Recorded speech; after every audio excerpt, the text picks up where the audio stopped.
Om Shanti. Creator, director, actor करण करावनहार शिव बाबा की 21 मई 2022 की मुरली से होमवर्क। आज बाबा हमें समझा रहे हैं कि जब तक तुम नई दुनिया में ट्रांसफ़र नहीं हो जाते तब तक शरीर में कुछ ना कुछ होता ही रहेगा, क्योंकि ये शरीर का रोग भी कर्म भोग है और ये अंतिम शरीर है, पुराने ऑर्गन्स हैं, पुराना शरीर है, तो इसमें कुछ ना कुछ होता ही रहेगा। इसमें बाबा से कृपा मांगने की ज़रूरत नहीं है। ब्रह्मा बाबा का उदाहरण लेते हुए भी कहा कि ब्रह्मा बाबा को खांसी होती थी तो और दादियाँ बोलती थी बाबा आप इस रथ में आते हो, इस रथ की ये बीमारी ठीक कर दो।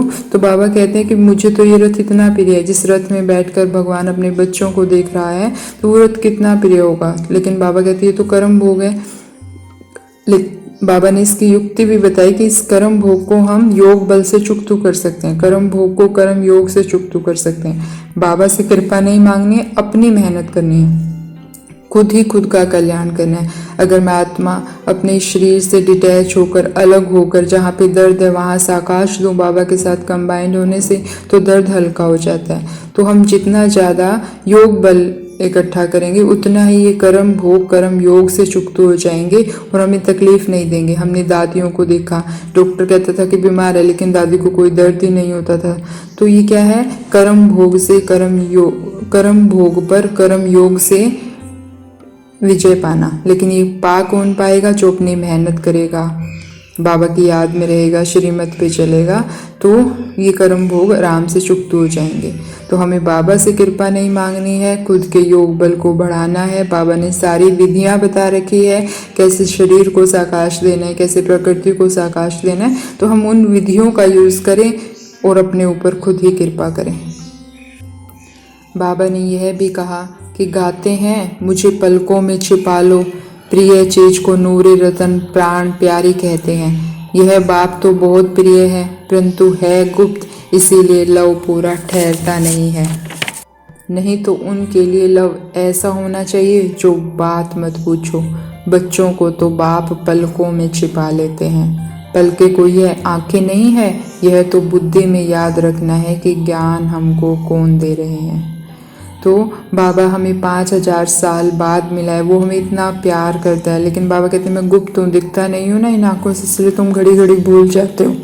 बाबा ने तो हम बच्चों को अपनी पलकों में छुपा रखा है, यानी सारा दिन ज्ञान में बच्चों को कैसे ऊंचा उठाऊं, कैसे ऊंचा उठाऊं, यही रहता है बाबा को। बाबा को रहम आता है हम बच्चे जब विकर्म करते हैं या गलत काम करते हैं तो बाबा कहते हैं कि तुम्हें भी मेरे ऊपर बहुत प्यार आना चाहिए, तुम्हें भी मेरे जैसा मीठा बनना चाहिए। तुम्हारी वानप्रस्थ अवस्था है, मैंने सबकी जोत जगा दी है, मैं तुम्हारी कितनी निरअहंकार बन के सेवा करता हूँ। सारी दुनिया जिसको पूछ रही है वो हमारे साथ कर्म करवाता है, हर कर्म हमारे साथ कराता है। तो बाबा कहते तुम्हें बच्चों को भी जो मैं तुम्हारी इतनी सर्विस कर रहा हूँ इसका रिटर्न सर्विस करनी है। हमें भी और आत्माओं को बाबा से मिलवाना है ताकि वो भी सुख शांति का वर्षा बाबा से ले रहे हैं। तो बाबा जो हमें दे रहा है, जो हमारे लिए इतना हमें हल्का रखता है, तो हमें उसका रिटर्न जरूर देना है। और जब भी मौका मिले मनसा वाचा कर्मणा, हमें आत्माओं को बाबा से मिलवाना है, उनकी सर्विस करनी है। बाबा ने यह भी समझाया कि अब तुमको हीरे जैसा जन्म मिला है, तो मेरे लाडले बच्चे, नींद को जीतने वाले बच्चे, कम से कम 8 घंटे मेरी याद में रहो। अभी वह अवस्था नहीं आई है। चार्ट रखो, हम सारा दिन में कितना समय याद पर रहते हैं। ऐसे नहीं चलते फिरते घूमते समय व्यर्थ गवाओ, यही कमाई का समय है। तो हमें इस कमाई के समय को व्यर्थ में नहीं गंवाना है, नींद को जीतने वाला बनना है। कम से कम 8 घंटे बाबा की याद में रहने की कोशिश करनी है। कल भी बाबा ने कहा कि 8 घंटे तो मेरे खातिर दो। तो हमें हर कर्म बाबा की याद में मैं और बाबा कर रहे हैं, बस बात भी सुन रहे हैं किसी के, बाबा के साथ कंबाइंड होकर सुन रहे हैं। बोल भी रहे हैं तो बाबा के साथ कंबाइंड होकर बोल रहे हैं। सारा दिन चमकता हुआ सितारा परमात्मा मेरे सामने रहे और मैं उनके साथ, उनकी नज़रों में, उनकी छत्र छाया में सारा दिन रहूं।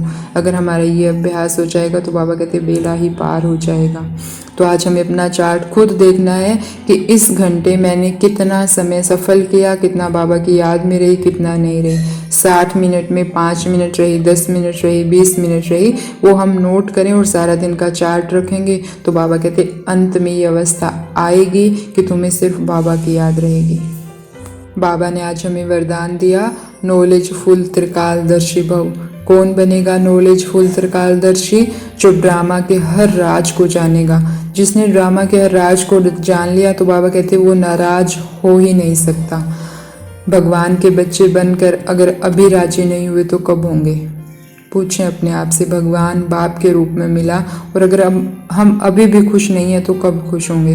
हमारी खुशी क्यों चली जाती है? क्योंकि हम ड्रामा को भूल जाते हैं, ज्ञान को भूल जाते हैं, नॉलेजफुल की बजाय अनपढ़ बन जाते हैं। तो हमें त्रिकालदर्शी स्थिति पे बाबा ने कहा है ब्राह्मणों के लिए कुछ है कल्याण है ही नहीं।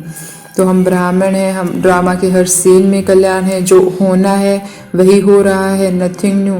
तो जो मैंने किया वही मुझे मिल रहा है, तो नाराज किस बात से होना। तो हमें ड्रामा के राज को ज़्यादा से ज़्यादा चिंतन करना है ताकि हमारी खुशी कभी ना जाए, क्योंकि जो खुशी रहता है, राजी रहता है, बाबा कहते वही मेरे समीप और समान है। तो हमें सारा दिन, मैं पद्मा पदम भाग्यशाली आत्मा हूँ, मैं बहुत खुश नसीब आत्मा हूँ, मैं बहुत बहुत बहुत खुश हूँ, मैं खुशी का देवता हूँ। सारा दिन मैं खुशी का देवता हूँ, मैं बहुत बहुत बहुत खुश हूँ। ऐसे हम खुशी के सम्मानों का ही अभ्यास करेंगे तो सारा दिन खुश रहेंगे और बाबा को सामने देखते रहेंगे, बाबा और मैं कंबाइंड, ताकि याद का चार्ट भी बढ़ता रहे। तो ऐसी वर्ड्स से इनोसेंट, सच्चे सच्चे सेंट आत्माओं को ओम शांति। शुक्रिया मीठे बाबा, शुक्रिया।